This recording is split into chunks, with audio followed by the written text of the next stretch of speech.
नमस्कार। देश का सबसे पुराना चैनल जी न्यूज, देश का सबसे भरोसेमंद चैनल जी न्यूज और इसी जी न्यूज पर बहस के नंबर 1 शो ताल ठोक के में आपका स्वागत है। मैं हूं दीपक चौरसिया। आज की बहस फिर यूसीसी पर है। ये मानकर चले कि आने वाले दिनों में यूसीसी का मुद्दा ही संसद से सड़क पर ट्रेंड करने वाला है।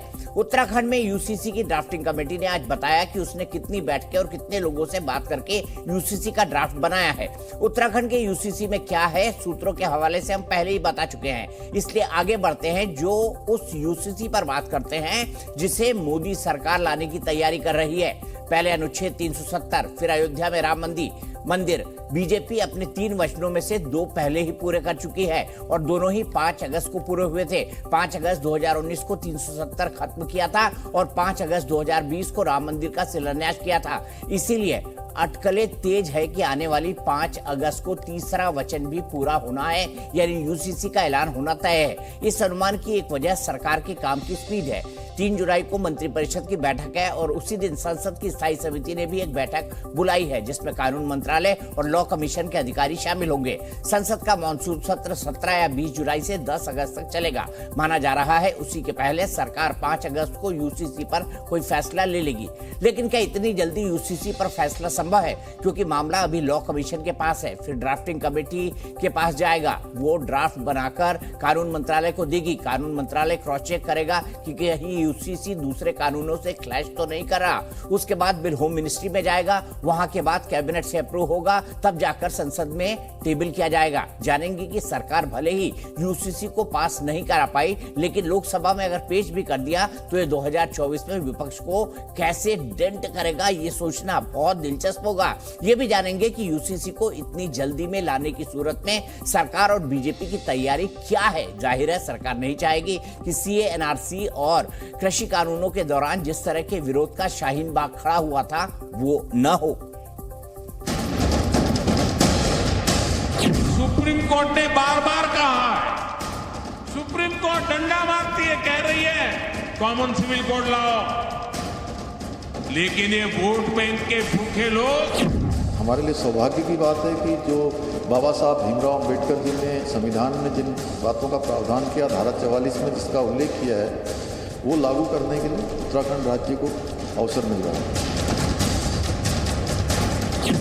यूसीसी इस देश की जरूरत नहीं, यूसीसी बीजेपी की जरूरत है कि किसी तरह हिंदू मुसलमान के बीच में दीवार खड़ी कर दी जाए। हर्ष हो रहा है आज ये बताते हुए कि जो कोड की ड्राफ्टिंग का काम था वो अब पूर्ण हो चुका है। भारतीय जनता पार्टी चाहे गृह मंत्री जी हों, चाहे प्रधानमंत्री जी हों, वो विभाजनकारी उनकी नीतियाँ तो होती हैं। तो यूनिफॉर्म सिविल कोड को ले लीजिए, ये सभी देश के लिए, सभी नागरिकों के लिए, सभी जाति धर्म के लिए, इसमें कहाँ पर हम बंटवारा कर रहे हैं, कहाँ पे हम जातिवाद धर्मवाद कर रहे हैं यहाँ पर। और जो इंडियन सक्सेशन एक्ट है वो अपने आप में यूनिफॉर्म सिविल कोड है, तो फिर यूनिफॉर्म सिविल कोड का औचित्य क्या है? लॉ कमीशन ऑफ इंडिया ने इसको पब्लिक डोमेन में डाला, 13 जुलाई लास्ट डेट, तब तक तो इंतजार करो, बाकी बातें बाद में करेंगे। मुसलमानों का अपना शरीयत लॉ है, इसके बजाय कि इसको आगे चलाएं, इस पर बार बार सोचें कि कहीं कोई तूफान ना आए। सुप्रीम कोर्ट ने कहा कि यूनिफॉर्म सिविल कोड को जल्द से जल्द लागू किया जाना चाहिए। शाहबानू का जो केस था, सरला मुदगिल का जो केस था, कोर्ट ने बार बार इस बात को दोहराया। तो 5 अगस्त को क्या लॉक किया जाए, ये सबसे बड़ा सवाल है। और इसी पर बात करने के लिए मेरे साथ बीजेपी के राष्ट्रीय प्रवक्ता आरपी सिंह साहब हैं, समाजवादी पार्टी के राष्ट्रीय प्रवक्ता अब्बास हैदर साहब हैं, पॉलिटिकल एनालिस्ट और आरएसएस के समर्थक के तौर पर डीके दुबे साहब हैं, पवन राव अंबेडकर हैं, स्पोक्स पर्सन है एआईएमआईएम के, साथ ही साथ राशिद शरीफ साहब हैं, प्रेसिडेंट है south India Muslim personal law board के, हैदराबाद से हमारे साथ जुड़े हुए हैं। सबसे पहले सरदार आरपी सिंह से शुरुआत। सिंह साहब, सबसे पहले जानना चाहूंगा, 5 अगस्त को लॉक कर दिया जाए यूसीसी के लिए? अभिजीत मुहूर्त, सेम वक्त, सेम समय, सेम तारीख, जब 2 इतिहास रच दिए गए और तीसरा बन जाएगा। देखिए दीपक भाई, ये आपका कयास है, परंतु एक प्रोसेस है, प्रोसेस पूरा होगा। वो अभी लॉ कमीशन के पास सुझाव जा रहे हैं, आप भी भेज सकते हैं, मैं भी भेज रहा हूं, आप भी अपने सुझाव भेजिए। लगभग मेरी जानकारी के हिसाब से 8 लाख लोगों ने सुझाव भेजा है, और भी सुझाव जा सकते हैं। और मैं तो चाहूंगा अपने इस पे आप चैनल पे उस पोर्टल का एड्रेस डाल दें ताकि लोगों को सुविधा हो जाएगी, लोग अपने हिसाब से सुझाव भेजें। मैं अभी डलवा देता हूँ भाई, पोर्टल का एड्रेस डालिए ताकि हमारे दर्शक भी ज्यादा से ज्यादा संख्या में अपने सुझाव दे सके।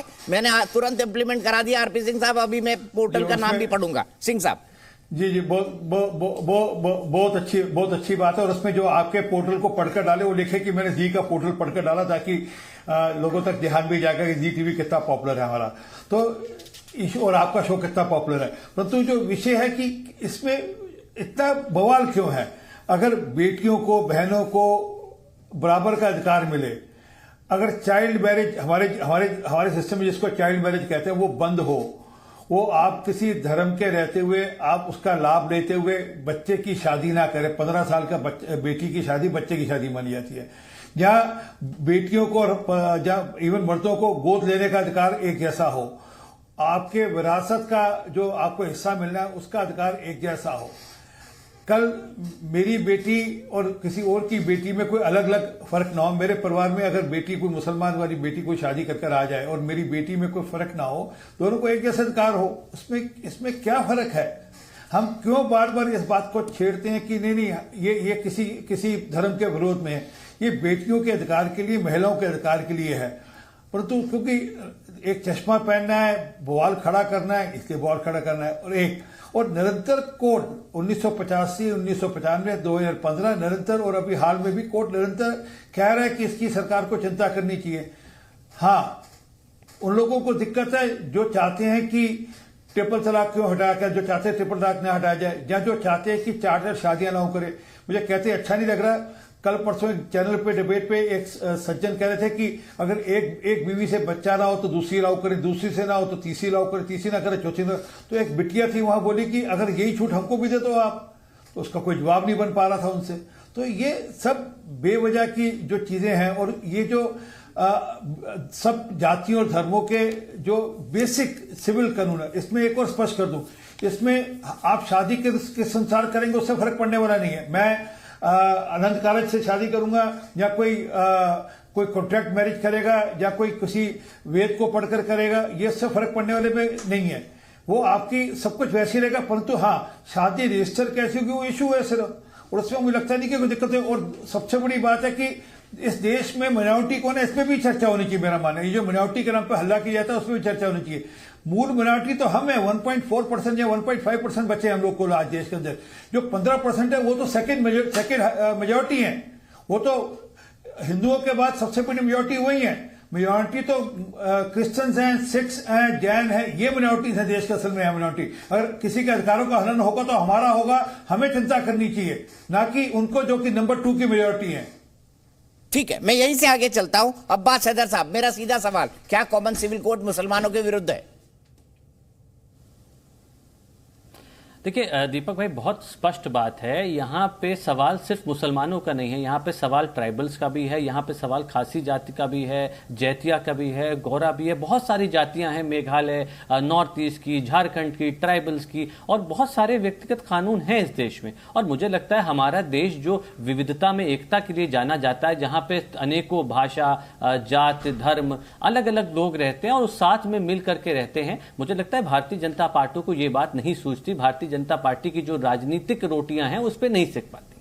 तो आज ये बात की जा रही है। और जैसे आपने अपने ओपनिंग रिमार्क में कहा कि 5 अगस्त डेट शायद तय हो गई है, तो मुझे लगता है ये लॉ कमीशन बना करके ये नाटक करने का क्या मतलब है? जब आपने तय ही कर लिया, आप लोगों से रायशुमारी क्यों कर रहे हैं? जब आपने पहले ही तय कर रखा है कि आपको क्या करना है, आपको राजनीतिक रूप से फायदा कहां पहुंचेगा?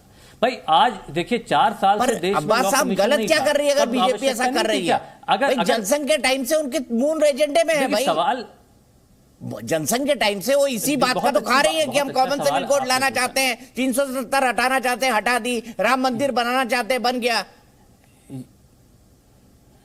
तो राम मंदिर भारतीय जनता पार्टी ने थोड़ी बनाया है, वो तो न्यायालय के आदेश के तहत बना है और सभी देशवासियों ने उसका स्वागत किया। इसमें भारतीय जनता पार्टी को श्रेय लेने की क्या आवश्यकता है? मैं ये कह रहा हूं, आप लेंगे जिन्होंने कार सेवकों पर गोली बरसाई थी, आप लेंगे श्रेय? आपकी सरकार, आप लेंगे श्रेय जिन्होंने कार सेवकों पर गोली बरसाई थी? मैं कह रहा हूं कि देश के सभी नागरिक कोई श्रेय नहीं लेगा, ये न्यायालय का फैसला है क्या? अच्छा चलिए ठीक है, इससे पहले भी तो भारतीय जनता पार्टी की 15 साल सरकारें रही हैं, अभी इसको मिला लीजिए 4 साल, इससे पहले क्यों नहीं हुआ? ये तो न्यायालय में जब 3 टियर जुडिशरी सुप्रीम कोर्ट तक मामला आया, सुप्रीम कोर्ट में फैसला लिया।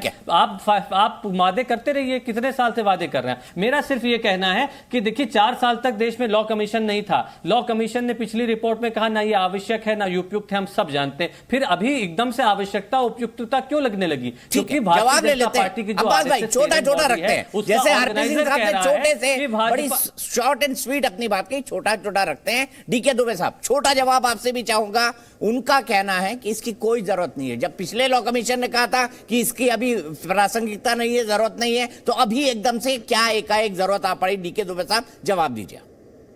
मुझे लगता है हैदर अब्बास साहब ने पिछले लॉ कमीशन की जो कंसल्टेशन रिपोर्ट है उसको पढ़ा नहीं है। कंसल्टेशन पेपर जारी किया है, कोई रिपोर्ट जारी नहीं हुई है, कोई रिकमेंडेशन नहीं की है। उन्होंने एनालिसिस करके रखा है कि देश में 4 विषयों पर, जिसमें अडॉप्शन मेंटेनेंस का मामला आता है, जिसमें मैरिज डिवोर्स का मामला आता है, जिसमें सक्सेशन का मामला आता है, ये मामलों में कौन से संप्रदाय की क्या प्रैक्टिस है और उनके कानूनों में कितना फ़र्क है, सुप्रीम कोर्ट के क्या ऑर्डर हैं, हाई कोर्ट क्या ऑर्डर कर चुका है, इसकी एक डिटेल्ड एनालिसिस दिया है। ना ही उस कमीशन की रिपोर्ट ने ये कहा है ज़रूरत नहीं है, और ना ही कमीशन की कोई रिपोर्ट अभी तक आई है। अगर इनके पास कोई रिपोर्ट हो तो मैं बड़ा सौभाग्यशाली हूँगा कि मैं रिपोर्ट पढ़ लूँ, कोई रिकमेंडेशन हो तो मैं बड़ा सौभाग्यशाली हूँगा कि कोई रिकमेंडेशन ये हमको दिखा दें। कोई रिपोर्ट और रिकमेंडेशन अभी तक नहीं आई है। वो एक प्रोसेस का हिस्सा था जिसमें उन्होंने एनालिसिस करके देश को दिया था और देश को उस पर विचार करने का 3 साल का समय दिया। उसके बाद ये आफ्टर मैथमेटिक्स, आफ्टर कैलकुलेशन फिर से एनालिसिस फिर से शुरू हुआ है। इसलिए ये कहना बिल्कुल गलत है कि पिछले लॉ कमीशन ने 21वें लॉ कमीशन ने उस पर किसी बात की मनाही की थी या कोई उन्होंने रिकमेंडेशन किए, ऐसा कुछ भी नहीं है। आवश्यकता है, ये सुप्रीम कोर्ट के 6 बड़े कॉन्स्टिट्यूशनल बेंच की जजमेंट कह चुकी है, और आवश्यकता है ये उस समय कॉन्स्टिट्यूएंट असेंबली कह चुकी है। आवश्यकता है ये, मुझे लगता है कि हमारे देश का एक सामान्य जनमानस उसकी आवश्यकता महसूस कर रहा है। इसलिए इसमें यह कहना कि रिकमेंडेशन की थी या नहीं की थी, अगर इनके पास कोई रिकमेंडेशन हो तो मैं सौभाग्यशाली हूंगा, मुझे बता दें। ठीक है, मैं सीधे पवन राव अंबेडकर साहब के पास चलता हूं। अंबेडकर साहब, ये तो हमारे जो बड़े अंबेडकर साहब हैं, उनका सपना हुआ करता था साहब। पवन राव जी, आपको तो कम से कम इसमें दिक्कत नहीं होनी चाहिए यूसीसी में।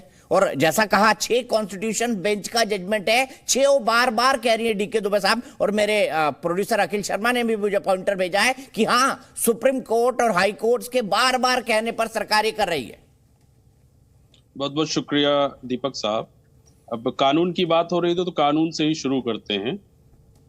18 अक्टूबर 2022 को लॉ मिनिस्ट्री ने एक जो है स्टेटमेंट जारी किया, और वो स्टेटमेंट जो है आपके बिजनेस स्टैंडर्ड में पब्लिश भी हुआ।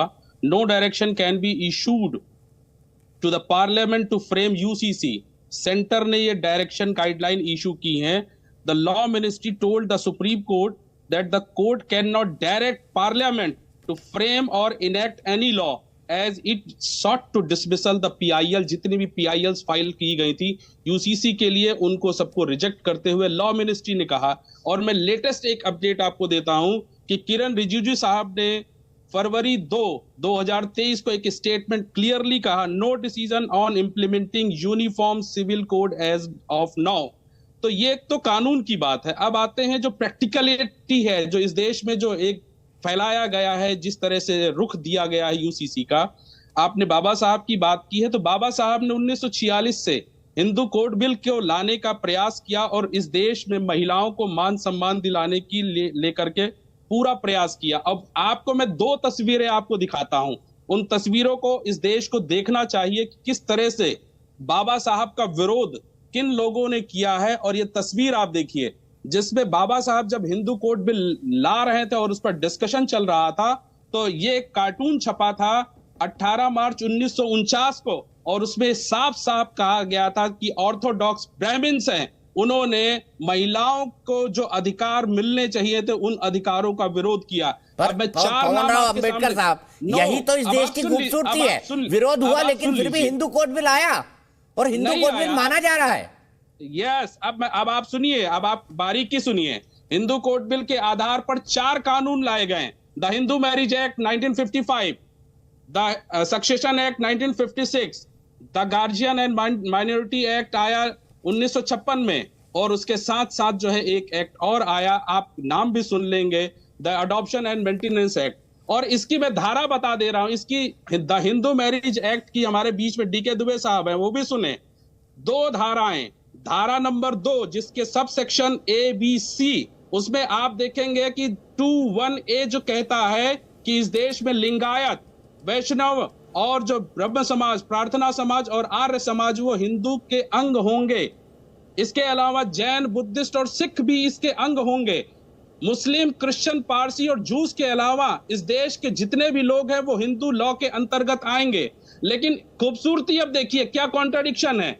इस एक्ट का सेक्शन 5 कहता है कि जब 2 हिंदू मैरिज करेंगे तो उनके लिए क्या कंडीशन होनी चाहिए। अब हम साफ साफ फिर से आते हैं, बाबा साहब ने किस बात को कहा था कि जब कोई ब्राह्मण किसी छत्री से शादी करेगा तो उसके ऊपर कौन से कानून लागू होंगे, हिंदू कोड बिल के लागू होंगे जो या इस देश की ब्राह्मणवादी व्यवस्था के आधार पर जो ब्राह्मणवादी व्यवस्था, पवन राव साहब, इसको 70 साल पहले हम छोड़ चुके हैं। अरे सर, ये ब्राह्मणवादी व्यवस्था कहाँ है सर? मैं अब नहीं है, गलत सोचते हैं आप।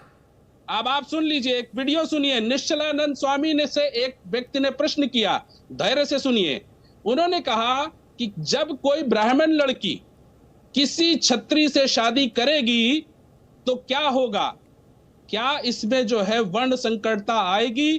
तो स्वामी निश्चलानंद ने एक जवाब दिया कि जब ऐसा कोई विवाह होगा तो इस देश में जो नई संतान जन्म लेगी वो शूद्र वर्ण में होगी। तो मैं ये क्या बात, पवन राव साहब, आप इतने मैच्योर व्यक्ति होकर, किसी का क्या कोट कर रहे हो, उससे क्या फर्क पड़ता है? क्या भारत का कानून ये कहता है? पवन साहब एक बात बताइए, भारत का कानून क्या कहता है? कोट करेंगे ये मैं बाबा साहब को कोट करता हूँ। सुनिए एक मिनट, सुनिए बाबा साहब को, सुनिए बाबा साहब ने क्या कहा था। बाबा साहब ने कहा, एक मिनट सुनिए सर, अरे सुनिए सर, आप अन्नाकर काम में कहीं का लोड़ा कहीं का कुछ उठाकर बात कर रहे हैं। बाबा साहब की सुनिए, कानून होगा, हर धर्म के लोगों के लिए बराबर होगा और इसका हर धर्म के लोगों का मानना पड़ेगा, ये उनका बाबा साहब का कहना है। अब बाबा साहब को मानने को तैयार नहीं हो, आप किसी ने कुछ बात कह दी होगी और उसको लेकर कोट कर रहे हो, मिसकोट कर रहे हो। सिंह साहब, मैं आपको कानून भी अब आपको बता दे रहा हूँ, कानून सुनिए। मैं बाबा साहब को आगे कोट करता हूँ, सुनिए एक मिनट। बाबा साहब, अरे बाबा साहब को तो सुन लीजिए ना एक मिनट। बाबा साहब ने कहा, पवन राव जी, बाबा साहब को तो सुन लीजिए ना। बाबा साहब, समान नागरिक संहिता का इतना विरोध क्यों हो रहा है?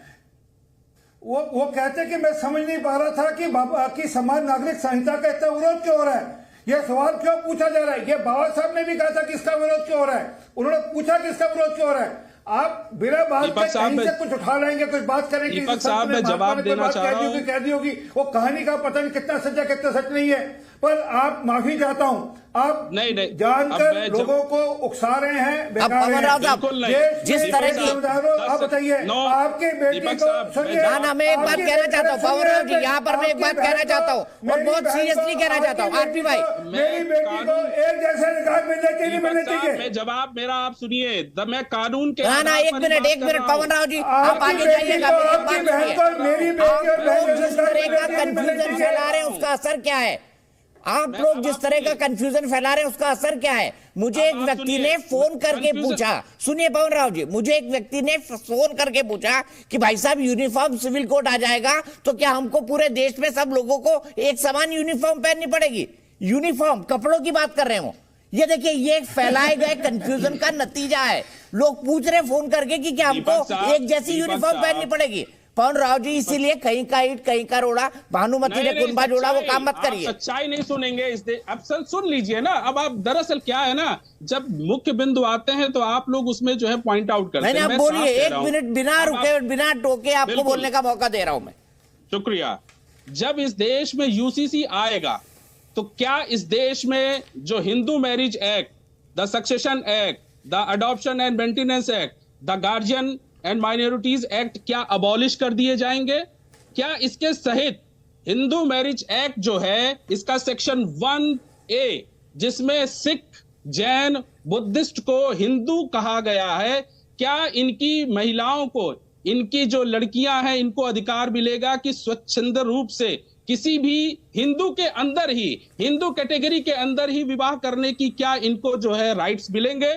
और एक कानून और है, स्पेशल मैरिज एक्ट, क्या ये अबॉलिश हो जाएंगे? द पारसीज एक्ट क्या अबॉलिश हो जाएगा? द क्रिश्चियन एक्ट क्या अबॉलिश हो जाएगा? ये सारी चीजें आपको समझनी पड़ेंगी। अभी जो है देखिए ठीक है, आपने 1 मिनट बोल लिया ना। अब मैं ये कंफ्यूजन फैलाने वाली बात है पवन राव साहब। अखिल ने मुझे फिर भेजा है, मेरे प्रोड्यूसर अखिल शर्मा जी ने, कि यूसीसी में इस पर सवाल नहीं है कि कौन किस जात में शादी करेगा या किस तरह से शादी करेगा। सवाल ये है कि जितनी मर्जी उतनी शादियां नहीं हो पाएंगी, जितनी मर्जी उतनी शादी, जिसको पवन राव अंबेडकर जी बहु विवाह कहते हैं। आप पता नहीं क्या क्या लॉजिक ला रहे।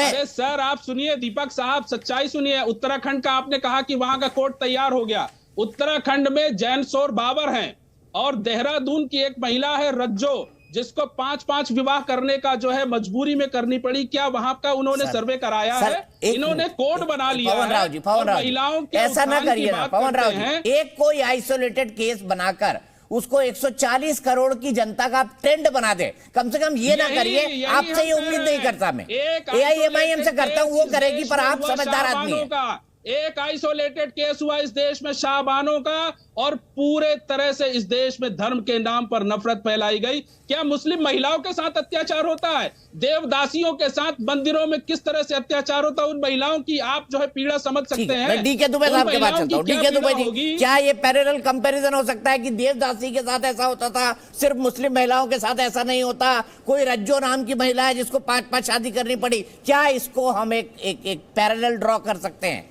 कॉमन सिविल कोड के साथ? अगर पवन जी इसको शांति से सुनेंगे, इंटरप्ट नहीं करेंगे, तो बता पाएंगे। सवाल ये पैदा होता है, ये जो विविधताएं बता रहे हैं, इन्हीं को तो दूर करने के लिए यूनिफॉर्म सिविल कोड लाया जा रहा है। आप कहते हैं हिंदू कोड बिल खत्म हो जाएगा, बिल्कुल एग्जैक्टली ऐसे ही होने वाला है कि अगर जिस समय यूनिफॉर्म सिविल कोड आ जाएगा, उस समय उसके नीचे रिपीलिंग एक्ट में जब सबसे बात की जो धारा होती है उसमें रिपीलिंग लिखा जाता है, और रिपीलिंग में लिखा जाता है कि Muslim laws, Hindu laws, Parsi laws, Christian law, ये सब आज से रिपील होते हैं और पूरे देश के लिए ये एक कानून लागू होता है। दूसरी बात जो इन्होंने हिंदू लॉ पर कह दी, वो ये देखिए, जो हिंदू की परिभाषा है ना, सुप्रीम कोर्ट ने कई जजमेंटों में भी कहा है, और जो हिंदू लॉ में परिभाषा दी गई है वो ये कहा गया है, जो अपने आप को मुसलमान नहीं कहता, जो अपने आप को ईसाई नहीं कहता, जो अपने आप को पारसी या यहूदी नहीं कहता, वो हिंदू है। उसके ऊपर ये सारी चीजें हिंदू लॉ लागू होता है। अब ये जो बाइफर्गेशन है, वो हिंदुओं के अंदर बहुत सारी पूजा पद्धतियां हैं, हिंदुओं के अंदर बहुत सारी मैथोलॉजीज हैं, क्योंकि बहुत पुराना धर्म होने की वजह से बहुत सारे संतों की वाणियां हैं, सब अपनी अपनी फॉलो करते हैं। लेकिन जब हम कानूनी पहलू की बात करते हैं तो हम ये कहते हैं कि अगर किसी की ग्रीवांस होगी तो वो अपने संत की फिलॉसफी पर जाएगा या कानून पर जाएगा, वो अपने पैगंबर की फिलॉसफी पर जाएगा या कानून पर जाएगा। तो हम ये कहते हैं कि भारत में एक कानून हम बना देंगे जिसमें सबको वही फॉलो करना पड़ेगा, वो चाहे सिखिज्म को फॉलो करता हो, लिंगायत को फॉलो करता हो, पसायत को फॉलो करता हो, कपालिक को फॉलो करता हो, वो चाहे जैनिज्म को फॉलो करता हो या बुद्धिज्म को फॉलो करता हो, उनके सबके एक से अधिकार होंगे और एक व्यवस्था हम लागू कर देंगे। यही तो यूनिफॉर्म सिविल कोड है। जो ये कह रहे हैं कि उत्तराखंड में ऐसी व्यवस्था, एक महिला के साथ ऐसा हो गया, वही तो खत्म करना है। ये कह रहे हैं कि देवदासियों का ऐसा प्रकरण है, वही तो खत्म करना है। जो कह रहे हैं 4 निकाह हो सकते हैं, वही तो खत्म करना है। भाई खत्म तो यही करना है। और मुझे लगता है किसी भी समुदाय ने विरोध नहीं किया है, सिर्फ एक मुस्लिम समुदाय को लेकर कुछ लोग पार्टिकुलर सुपर स्पेशल राइट चाहते हैं, उनको समस्या है। बाकी क्या उत्तराखंड में जो विवाद की बात कर रहे हैं उन्होंने विरोध किया है क्या? देवदासियों ने विरोध किया है क्या? या कहीं भी सिखों ने विरोध किया है क्या? पारसियों ने विरोध किया है क्या? बौद्धों ने विरोध किया है क्या? नॉर्थ ईस्ट वालों ने विरोध किया? ये बताएं तो किसने विरोध किया है? ये बैठकर AIMIM विरोध कर रहा है, और वो इसलिए कर रहा है क्योंकि इनको सुपर स्पेशल ऐसा लगता है, ये सिटीजन सुपर सिटीजनशिप लेकर आए हैं, ये सामान्य मेन स्ट्रीम की सिटीजनशिप नहीं है, इसलिए ये विवाद है। पवन अंबेडकर साहब को ये समझना चाहिए कि यूनिफॉर्म सिविल कोड का मतलब ही यही है जो ये कह रहे हैं कि ये विभिन्नताएं हैं। ठीक है, विभिन्नताओं को साधना ही यूनिफॉर्म सिविल कोड है। पवन राव अंबेडकर जी क्या कहेंगे, फिर मैं राजीव के पास जाऊंगा। गलत इंटरप्रिटेशन आप कर रहे हैं। कैसे, ये भी तो समझा दीजिए, संक्षेप लिखा है। आप सुन लीजिए, अभी दुबे साहब ने वही चीज कही जो मैं कहना चाह रहा था कि यूसीसी जिस दिन इंप्लीमेंट होगा उस दिन से वो सारे कानून यहां से अबॉलिश होंगे, चाहे हिंदू मैरिज एक्ट हो, चाहे पारसी के संबंधित हो, चाहे मुस्लिम के। अब मैं यही कहना चाह रहा हूं कि जब ये अबॉलिश हो जाएंगे तो इस देश में महिलाओं को क्या वो सम्मान मिलेगा जिसके लिए आदरणीय मोदी साहब सिर्फ मुसलमानों के लिए कह रहे हैं? क्या एक ब्राह्मण महिला या लड़की स्वच्छंद रूप से किसी क्षत्रिय लड़के को चुन सकती है? अरे क्यों नहीं चुन सकती सर? इसमें कोई रोक नहीं है। अरे इसमें कोई रोक नहीं है पवन राव साहब। तो आप ब्राह्मण क्षत्रिय से शादी करता है, क्षत्रिय कुर्मी से शादी करता है। कहाँ है दुनिया, कहाँ से कहाँ चली गई पवन भाई? आप वहीं खड़े हुए हैं, चलना ही नहीं चाहते आगे। अब आप सुनिए, गोवर्धन मठ के निश्चलानंद स्वामी साहब को समझाइए कि प्रोपेगेंडा ना फैलाएं इस देश में। फिर वही बात, वर्ण व्यवस्था के फिर वही बात। एक किसी स्वामी ने क्या कहा उसको आप देश का कानून थोड़ी बना सकते हैं। अगर यूसीसी आता है तो ऐसे लोगों को आप क्या जेल में डालने का काम करेंगे जो वर्ण व्यवस्था का ये विरोध? फिर आप कहेंगे अभिव्यक्ति की स्वतंत्रता का क्या हुआ? फिर पवन राव साहब चैंपियन बनेंगे आप अभिव्यक्ति की स्वतंत्रता के कि एक स्वामी ने ऐसा बयान दे दिया, आपने जेल में डाल दिया उसको, और अब मौलवी चला गया तो फिर तो कहर मच जाएगा, और कोई मौलवी जेल में चला गया तो कहर मच जाएगा। इस देश में लागू रहेगी। जाति व्यवस्था का अबॉलिशन होना चाहिए यूसीसी से पहले। जाति व्यवस्था का यूसीसी से क्या संबंध है? पवन राव साहब थोड़ी इंटेलिजेंट बातें कर लीजिए। जाति व्यवस्था का यूसीसी से क्या संबंध है ये मुझे समझा दीजिए कि भाई ये संबंध है जाति व्यवस्था का यूसीसी से। संबंध है, डायरेक्टली संबंध है। इस देश में महिलाओं को वो सम्मान नहीं मिलेगा यूसीसी आने के बाद, क्योंकि इस देश में वर्ण व्यवस्था और जाति व्यवस्था चरम सीमा पर है। कोई भी महिला स्वतंत्र रूप से अपने लिए विवाह नहीं चुन सकती क्या है। बात करते पवन साहब, कौन से जमाने में रहते हैं आप? 18वीं सदी चल रही है क्या? 1823 चल रहा है पवन साहब? 1823 चल रहा है क्या? ये पवन राव अंबेडकर बोल रहे हैं, मैं सोच के ही मुझे कुछ हो रहा है। मैं देखिए मेरे रोंगटे खड़े हो गए। वर्ण व्यवस्था को जीवित रखने वाले लोग बोल रहे हैं, वो ये कह रहे हैं कि कोई एक वर्ण की महिला दूसरे वर्ण में शादी करेगी तो वर्ण संकरता आएगी। ऐसे लोगों के खिलाफ आपके साथ मैं मुहिम चलाना चाहता हूँ। मैं मतलब पवन साहब आप इतने समझदार हैं, आप इतने समझदार हैं। अगर आप ये तर्क देंगे तो तर्कों की कोई जगह नहीं हो सकती इस बहस में। आप जैसा समझदार आदमी इस तरह के तर्क देगा कि जाति व्यवस्था से कॉमन सिविल कोड का लेना देना है तो मतलब मुझे सोच पे तरस आता है। माफ कीजिएगा इन शब्दों का इस्तेमाल कर रहा हूँ। डीके दुबे जी, एक क्विक स्टेटमेंट आपका, फिर मैं सीधे आरपी सिंह साहब के पास जाऊंगा। आना चाहिए। देखिए अभी भी ये जो पवन राव जी दिखा रहे हैं हिंदू मैरिज एक्ट, उसमें अभी भी सेक्शन 5 इन्होंने पढ़ा नहीं होगा। उस सेक्शन 5 में कहीं भी कोई जाति की बात नहीं कही गई है। उसमें ये कहा गया है जो वयस्क हो गया है, जिसके रिलेशन पहले से नहीं, यानी कि ब्लड रिलेशन में नहीं है, ये चर्चा की गई है। उसमें कहीं भी किसी भी जाति की बात कही ही नहीं गई है। वो पढ़ के बता देंगे, भले से फर्जी हो। राशिद शरीफ के पास चलूंगा। राशिद शरीफ साहब, क्या ये मुसलमानों के खिलाफ है? हाँ दीपक जी, अभी सुन रहा था, इतने तमाशों के बीच में यूसीसी आने वाला है और आपने बहुत अच्छे तरीके से बता दिया कि 5 अगस्त को आने वाला है।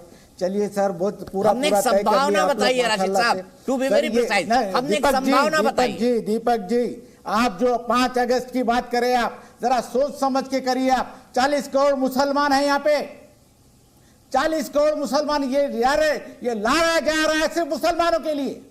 अभी अब आप बताएं, अब उत्तराखंड की बात करें, आप उत्तराखंड की ड्राफ्ट आ गया बात करें। अच्छा, मुझे नहीं पता था 15 करोड़ से 40 करोड़ हो गए। वहां पे नारा लगा, ये सही होगा। 15 करोड़ से 40 करोड़ हो गए। ठीक है, 15 करोड़ ही सही, 15 करोड़ ही सही सर, 15 करोड़ ही सही। आप तो माइनॉरिटी रह नहीं राशिद शरीफ साहब, तो माइनॉरिटी क्यों चिल्लाते हैं? आप तो माइनॉरिटी रह नहीं। खाली करा दिया गया, आधे लोगों को खाली करा दिया गया। 2 साल पहले 2 करोड़ एप्लीकेशन, 2 करोड़ दरखास्तें हैं। तो सुनिए सर, प्लीज सुनिए, 2 करोड़ दरखास्तें हैं तो लॉ कमीशन को भेजी गई यहाँ से, मुस्लिम पर्सनल लॉ बोर्ड की तरफ से। आप है तो 2 करोड़ दरखास्तें हैं तो भेजी गई। आज है तो फिर कोशिश कर रहे हैं, ज्यादा से ज्यादा है तो हम इसके खिलाफ है तो ठहरे।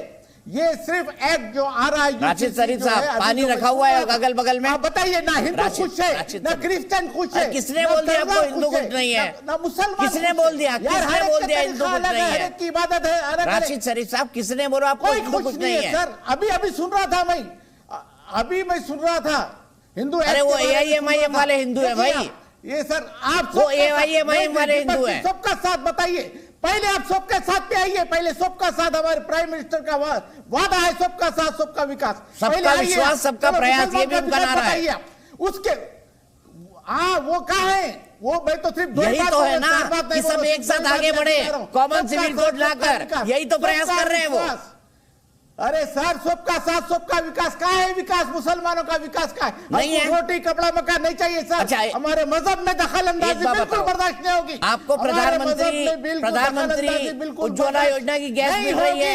ये आप सोच गैस लीजिए। मिल रही है, बताइए हाँ या नहीं? दीपक जी, गैस मिल रही है हाँ या नहीं? गैस मिल रही है हाँ या नहीं? मकान मिल रहे हैं हाँ या नहीं? हाईवे मिल रहा है हाँ या नहीं? आप जो डिस्कस करते हैं चार शादियों के बारे में, कौन आज कर रहा है चार किसने करी चार शादी सर? बिल्कुल 0.1% नहीं है, तो आप लेके आते हैं यहाँ एक ही सवाल ही जा रही है, आप चार की बात कर रहे हैं। शादी बताइए। गजब बात करते हैं राशिद भाई, अरे गजब बात करते हैं। सीधे यहाँ से मैं आरपी सिंह साहब के पास चलूंगा। आरपी सिंह साहब, सब गलत हो रहा है, सब बर्बाद है, सबका साथ सबका विकास नहीं है, मुसलमानों को प्रताड़ित किया जा रहा है, बदले में हिंदू भी प्रताड़ित हो रहे हैं। सब बातें हैं सर, सब बातें एक साथ। लोग चार शादी कर रहे हैं अलग अलग बिजनेस करके। मत आइए, पहले डेवलपमेंट पे बात करिए आप, ये सब छोड़ दिए, धर्म परिवर्तन, लव जिहाद, ये औरंगजेब, ये टीपू सुल्तान, सब छोड़ के पहले विकास पे आइए आप, पहले विश्वास पे आइए आप, सबके साथ पे आइए, उसके बाद यूसीसी पे आइए। विकास पर आइए, विश्वास पर आइए, दोनों पर आइए सर, उस पर आप आए नहीं। आरपी सिंह साहब सब पे आइए, आप आइए पहले, उसके बाद यूसीसी पे आइए। नाराज मत होइए राशिद शरीफ साहब, आप जैसे ही चिल्ला के बोलते हैं आपकी आवाज कटने लगती है, प्लीज समझिए। सर दीपक जी, दीपक जी, मैं बहुत ही प्यार से बोल रहा हूँ, मजहब के बारे में खिलवाड़ नहीं, मजहब के बारे में खिलवाड़ नहीं, मजहब पे दखलंदाजी हम बर्दाश्त नहीं करेंगे। जी बोलिए सर, बोलिए। राशिद साहब सुन लीजिए एक बार, मैं दोनों बातों को उत्तर देता हूँ। एक तो आप कहते हो कि आपको विकास की बात करते हैं, जानकारी देता हूँ, आयुष्मान भारत के अंदर 37% लोग जो बेनिफिशियरी हैं वो मुसलमान है। आपकी जानकारी के लिए, किसान सम्मान निधि में 31%, मुद्रा योजना में 32%, आवास योजना में 30% और उज्ज्वला में 33% जो लोग बेनिफिशियरी हैं वो मुसलमान है। और इसलिए नहीं क्योंकि उन पर एहसान हो रहा है, वो जो पहले हमारे प्राइम मिनिस्टर साहब मुसलमान सर, आपको टोका नहीं सर, अच्छी बात नहीं सर, टोका नहीं सर। अरे राशिद साहब, अच्छी बात नहीं, बोल सकता हूँ आपसे, ऊंचा बोल सकता हूँ मैं, आप सुनिए आराम से, मैं प्यार से समझा रहा हूं, सुनिए, आप धमकाइए मत और गुड़काइए मत, ऊंचा मत बोलिए, आराम से बात करिए।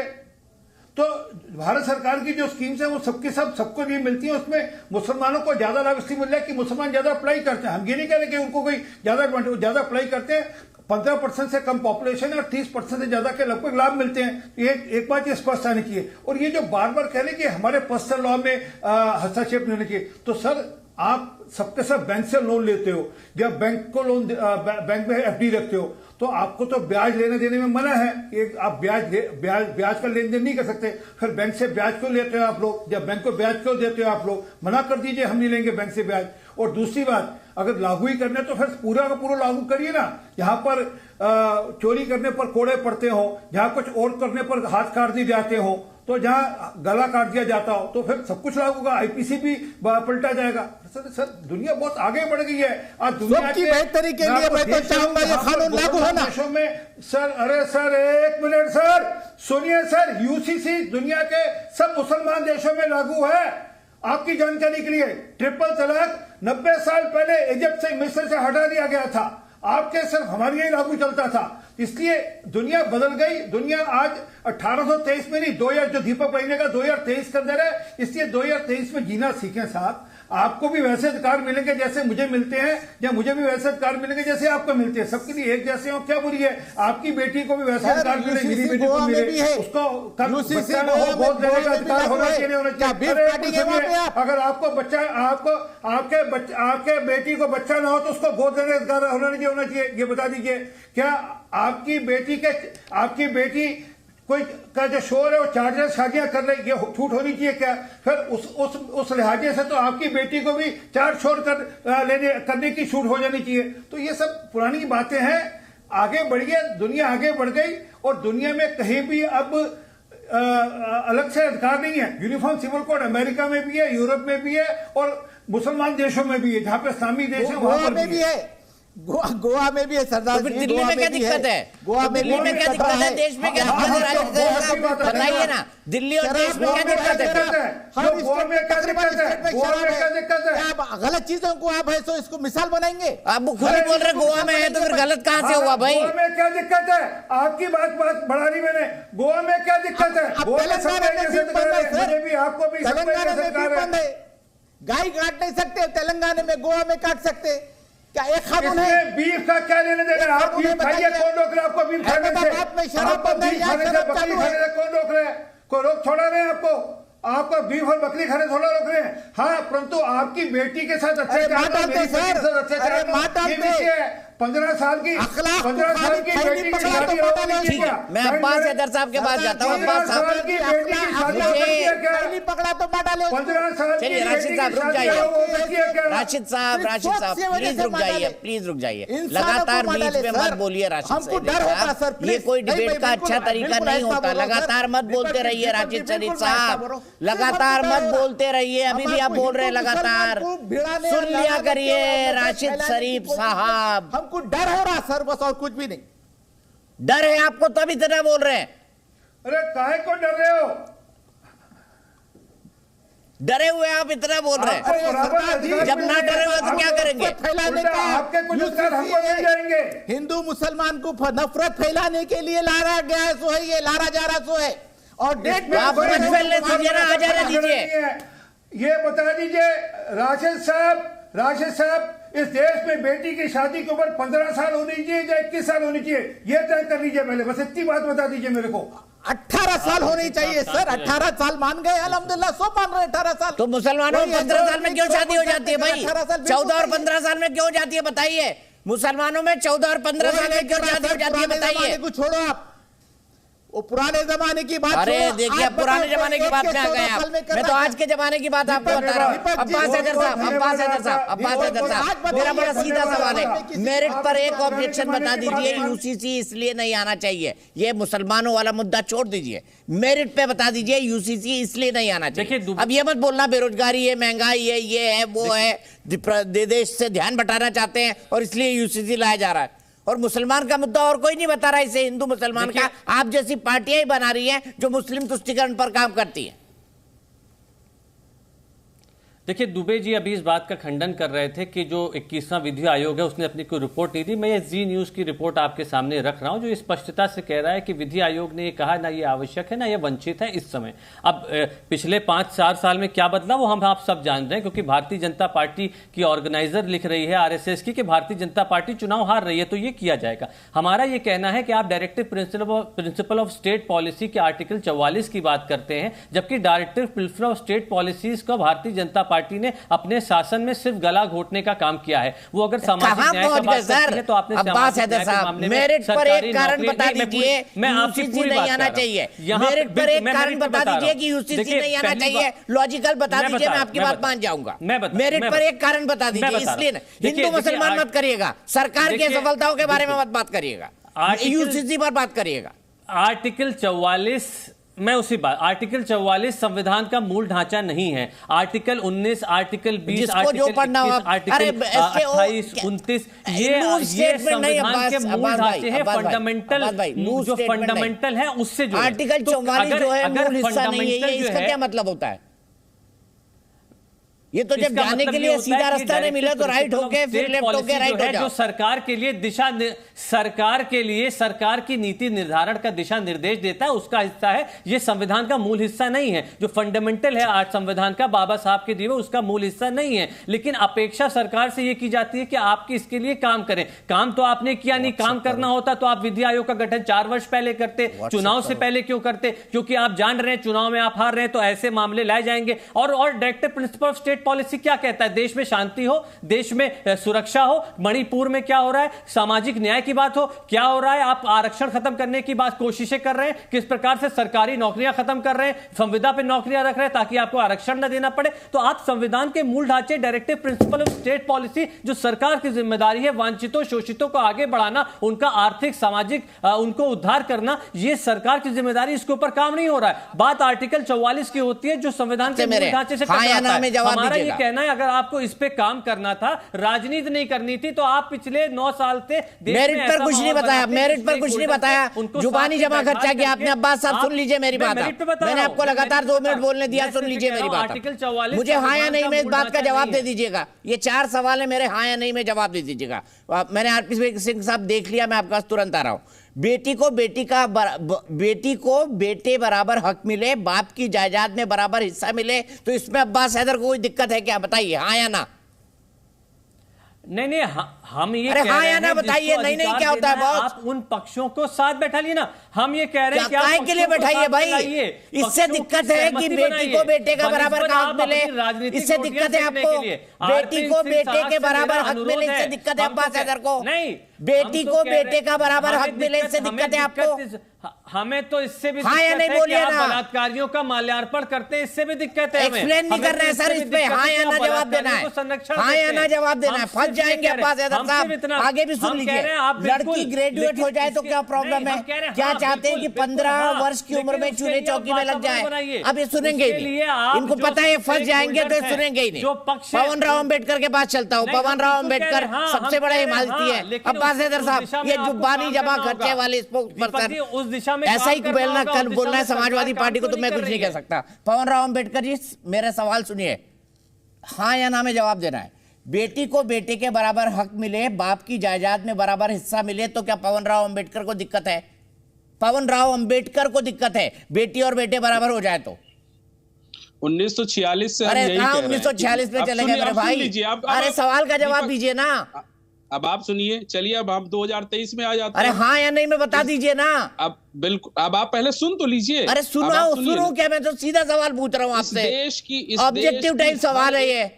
ऑब्जेक्टिव का ही ऑब्जेक्टिव सवाल सुनिए। इस देश सवाल नहीं, जवाब मांग रहा हूँ।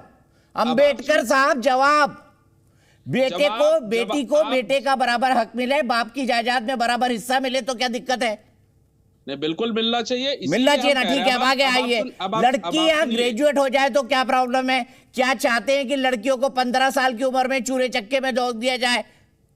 और कौन से लोग जो 1920 से पहले ये कह रहे थे? अब 1920 में चले गए, 2023 की बात करें ना पवन जी। मेरे सवाल का जवाब मिल जाए, दिक्कत है क्या? 15 साल की उम्र में क्या बेटी को चूल्हे चौके में झोंक देना चाहिए? बताइए। अब आप ऑब्जेक्टिव सुन रहे हैं तो मेरा जवाब भी सुनिएगा। बिल्कुल हाँ या ना में जवाब होता है ना ऑब्जेक्टिव का, तो नहीं झोंकना चाहिए, बिल्कुल नहीं झोंकना चाहिए। बिल्कुल सही, बिल्कुल सही, बिल्कुल सही। अच्छा ठीक है, अब सुनिए, आगे भी सुनिए। एक ही बीबी रहे, उसी से प्यार, उसी से कमिटमेंट रहे, तो क्या दिक्कत है? 4 से प्यार और शादी क्यों? ये भी बता दीजिए। 4 से शादी करनी चाहिए। चलिए, बिल्कुल सही लाइन पे आए हैं। ठीक है। द हिंदू मैरिज एक्ट का सेक्शन 17 अरे फिर आप चले गए हिंदू में। अरे मैं बड़ा सीधा सवाल पूछ रहा हूँ सर, बच्चा भी सवाल का जवाब दे दे। अब सर कहते हैं कौन करता है 4 शादियां? नहीं करते तो डरते क्यों हैं? और फिर बन जाने तो कानून, मन में चोर नहीं तो फिर डरना काहे का? अब्बास हैदर साहब बता दीजिए। मैंने कहा ना, 4 शादियां नहीं करते तो बन जा रहे, दीजिए ना कानून। सुन लीजिए, 4 अरे हम तो कह रहे हैं आरएसएस में भी महिलाओं को बराबर की भागीदारी दी। अरे आरएसएस का महिला का संगठन है मेरे भाई अब्बास हैदर, महिलाओं का राष्ट्रीय संगठन है, राष्ट्रीय सेविका समिति। आपको पता नहीं है, थोड़ा पढ़ा करिए। हिंदू यहाँ पे बीच में डीके दुबे, अरे वो तो मजबूरी में बनाना पड़ा, उसकी क्या से है? उनका संगठन बना दिया तो मजबूरी, नहीं है तो नहीं है। गजब तर्क देते हैं आप लोग। आरपी सिंह साहब अब आप आइए, मैं जवाब दीजिए। 4 सवाल मैंने पूछे, 4 सवाल का जवाब हाँ था, उन्होंने हाँ कहा। अब पवन राव अम्बेडकर साहब को क्या कहेंगे? अम्बेडकर साहब लगातार मत बोलते रहिए, कोई मतलब नहीं ऐसे डिबेट का। आरपी सिंह साहब थैंक यू अखिल जी, ये पूरे पॉइंटर्स भेजने के लिए। सम्मान दीजिए, दीपक भाई, भारतीय जनता पार्टी सम्मान दे रही है। दीपक भाई सुनिए, आपने पहला प्रश्न पूछा बेटियों को बराबर का उत्तराधिकार मिलना चाहिए, बराबर की विरासत में हिस्सा मिलना चाहिए। हाँ, बिल्कुल हाँ। आपने फिर दूसरा प्रश्न पूछा जिसमें आपने कहा शादी की उम्र क्या होनी चाहिए? जो सबके लिए 21 साल होनी चाहिए, मैं तो कह रहा हूं जी, ताकि मेच्योर हो, जब शादी करें उनको समझो कि हम शादी कर रहे हैं और हमने आगे चलकर परिवार संभालना है, ना कि 15 साल या 12 साल होनी चाहिए। तीसरी बात आपने पूछी कि किसी को 4 शादियां करने की छूट होनी चाहिए। मैंने कहा अभी कल किसी ने कहा कि मेरा एक से बच्चा नहीं हो तो दूसरी करूंगा, दूसरे से तीसरी करूंगा, चौथी करूंगा, ये ठीक नहीं। इसलिए तो कहा कि गोद लेने का अधिकार होना चाहिए। वो अधिकार नहीं है, वो अधिकार छूट दे देनी चाहिए, क्योंकि मुसलमानों में वो अधिकार नहीं है। इसलिए वो वहां पर 3 बार कहते हैं कबूल, मैं 4 बार कहता हूं, ये आपकी चारों प्रश्न हमें कबूल है, कबूल है, कबूल है, क्योंकि ये समाज को आगे ले जाने वाली बातें हैं, बेटियों की चिंता करने वाली बातें हैं, ये बेटियों को आगे सक्षम करने का काम है। ये काहे को नहीं समझ रहे, कोई इसमें कोई हिंदू मुसलमान है ही नहीं कहीं पे। ये खामखा में उसको हिंदू मुसलमान जातीय वर्गों में बांटना चाहते हैं। इसमें कहीं जाति वर्ग का कोई इशू नहीं, कहीं हिंदू मुसलमान को कोई इशू नहीं। और मैं माफी चाहता हूं, ये जो बार बार कहते हैं कि लॉ कमीशन क्यों नहीं कर, अरे भाई आपके कुछ सुझाव हो तो आप अभी समय है, लॉ कमीशन तक चले जाइए। आप पोर्टल पे एड्रेस अपने उस पर एड्रेस दे देंगे इनको, उन पे अपने सुझाव भेजें। हो सकता है इनके सुझाव अच्छे हो, लॉ कमीशन इनके सुझाव मान ले, परंतु तर्कसंगत होने चाहिए। आप 1823 के बाद 2023 में नहीं कर सकते, दुनिया बहुत आगे बढ़ गई है। हमें 2023 में रहते हुए अगले 25 साल 30 साल की चिंता करनी है। ठीक है, आपको अब्बास हैदर साहब, आज की तारीख में आर्टिफिशियल इंटेलिजेंस का ज़माना है, आज सेमीकंडक्टर का ज़माना है, आज चिप्स का ज़माना है, आज डिजिटल का ज़माना है। ऐसे में क्यों पाषाण युग में जीना चाहता है मुस्लिम समुदाय? इसका जवाब दे दीजिए मुझे।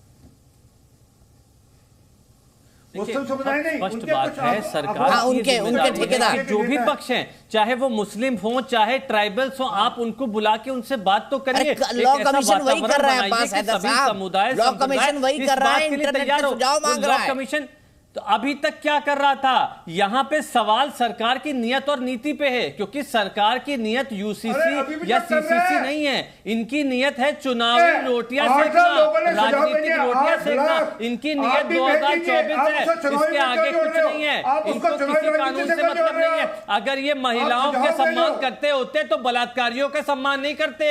अगर ये न्याय में विश्वास रखते तो दलितों और पिछड़ों के ऊपर अत्याचार न करते पूरे देश में। ये भारतीय जनता पार्टी सिर्फ झूठ की पार्टी है और झूठे मीनार खड़ा करना जानती है। अच्छा बताइए, दलितों और पिछड़ों पर क्या अत्याचार हुए, एक लाइन में बताइए, क्या अत्याचार, कहां अत्याचार हुए अब्बास हैदर साहब बताइए।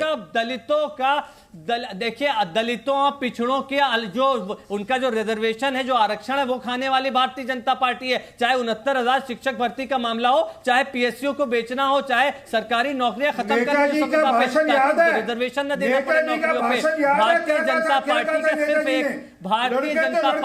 सिर्फ एक ध्येय है कि समाज में नफरत बांटो, समाज को बांटो, नफरत को राज करो, बस। और कोई और कुछ नहीं है। भाजपा की राजनीति और कुछ नहीं है, और देश इस बात को समझ चुका है। 2024 में आप हार रहे हैं, देश इस बात को जानता है, और आप स्वयं इस बात को जानते हो, स्वीकार भी कर चुके हैं। इसलिए आपको यूसीसी की बात करनी पड़ रही है, इसलिए आपको लव जिहाद की बात करनी पड़ रही थी कर्नाटक में। लेकिन कर्नाटक की जनता ने क्या किया आपके साथ? कर्नाटक की जनता ने आपको बाहर का रास्ता दिखाया। वही देश की जनता 2024 में भी आपको दिखाएगी, क्योंकि देश की जनता जानती है, बटने वाली नहीं है। अब उसको रोजगार चाहिए, अब उसको महंगाई से देश की जनता को सुकून चाहिए। सिलेंडर आप पूछ रहे थे 1150 में मिल रहा है, दीपक भाई आप पूछ रहे थे सिलेंडर मिल रहा है 1150 में मिल रहा है, 150 में टमाटर मिल रहा है।